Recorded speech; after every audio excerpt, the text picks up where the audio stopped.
McDonald's. Skal jeg tage imod din bestilling? Jeg skal have en Big Mac. Skal det være som en menu?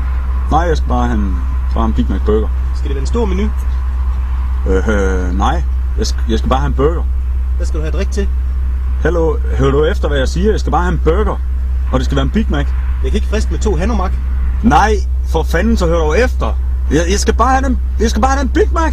Jeg kan ikke friste med en magværk. Nej! Jeg kan ikke friste med en makrel. Hey, nu holder du kraftedeme op med det pis der. Jeg skal fandme kun have den burger. Jeg skal hverken have det ene eller andet til. Kan du fatte det? Jeg kan ikke friste med 2 McLaren. Nej! Jeg skal ikke have noget af dit lort! Jeg skal bare have den røgne pisse Big Mac. Jeg fatter det dog. Jeg kan ikke friste med en MacGyver. Nej! Ikke mere for helvede! Så stop det dog!